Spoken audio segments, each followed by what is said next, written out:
with MovieWit.com, and today we're going to review the movie Jurassic World. Because in the last video we totally reviewed Jurassic Park because Jurassic World was coming out, so it only makes sense to now review Jurassic World because I saw it. Let's start with a brief synopsis. Basically, if you've seen the trailer, you've seen it lays out the movie pretty good. So Jurassic World is a direct sequel to Jurassic Park. They're pretending like 2 and 3 didn't happen. So in this timeline, Jurassic Park actually succeeds and becomes an amusement park. Don't ask me how they did it. They don't really explain that. So this park is making like $1 bajillion a year. Bajillion might be a little bit of a high estimate, but a lot of money. Let's go with a lot of money. And they decide that this amount of money isn't good enough because their numbers seem to be dropping because I guess people eventually will get bored of dinosaurs. Had no idea. So they decide they need to do something to amp everything up. So they genetically modify a dinosaur because that sounded like a good idea at the time. And then it ends up that this genetically modified dinosaur gets loose. And then chaos ensues. Of course, it's just that's the basic Jurassic Park kind of thing. Anyway, there is kind of an underlying plot as to how Indominus Rex came to be, but I'm gonna just kind of touch on it real quick. There are other powers at hand. Anyway, let's talk about the characters a little bit. So the first character I want to talk about is Owen, who is played by Pratt. He's like the main character. I liked him a lot. He knew what was going on. He had a clue and knew that what they were doing was wrong and what he was doing was probably right. You always need that character that knows everything is gonna go bad. The next character, the other sort of main character, is Claire. I liked her, but I didn't. At the end, she ended up being like a strong, awesome female kicking some butt. But before that, she's just like this uptight, stereotypical female character in a movie where the male has to come in and sort of show her the light. And she breaks out of her comfort zone, and now she's like, yeah, I can kick ass. Instead of, it's just like a it's like I guess a cliche. You see it in a lot of movies. I didn't understand, like, she wore heels the whole time, and I guess that's cool, but for me it's like, that's just uncomfortable. I couldn't wear heels all day, but again, I'm not that type of girl. And I don't understand why you would wear heels. Do you not go outside? You're in a jungle area. Then we have the kids, Zach and Gray. I felt like the kids were just kind of put there as someone that needed to be saved in the movie.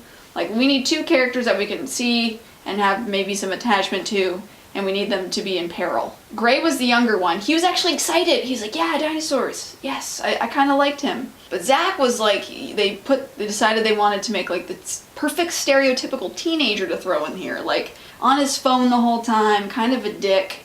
And didn't really seem to be too interested in the dinosaurs. He was more interested in all the girls everywhere, and I guess like teenage boy, I don't know. Dinosaurs. There's dinosaurs in this movie and no one seems to care. Anyway, eventually he kind of breaks out and he realizes that his little brother is in need. They kind of throw some really serious stuff in their lives kind of just at you, but eventually the kids bond, the brothers bond. The dinosaurs in the movie were pretty good. I mean, there were some really good practical effects. The CGI was okay. I definitely prefer the Jurassic Park CGI. It seems like with Jurassic Park, it was something they were trying really, really hard to do and putting their heart into it to create what appeared to be a real dinosaur, whereas with Jurassic World, it's something they already knew they could do, so they just sort of did it. Just, there's a dinosaur, look at me go. I think my biggest beef with the dinosaurs was at times it almost seemed like they had emotion, but it was like too much. It was almost as if they had expressions on their faces, and I had a couple problems with the movie. There were some things that I considered plot holes. There was one that was really big for me, and maybe this is like small for everyone else, but it drove me nuts. You can see it in the trailer, so I'm not going to give anything away. Basically, the kids, they go on this ride. You control like a big ball thing that you're in that's clear and you can see everything, and they're cruising around. And at this time, Indominus Rex is out. It's out and about. So they decide they're going to shut down sections of the park to try to keep it contained. So the kids, hearing the warning that everyone needs to go back to the main part of the park, decide to ignore it. With all the technology in this park, they've got like holographic dinosaurs, invisible fencing, but for some reason these gyrospheres don't like automatically return to where they were sent from.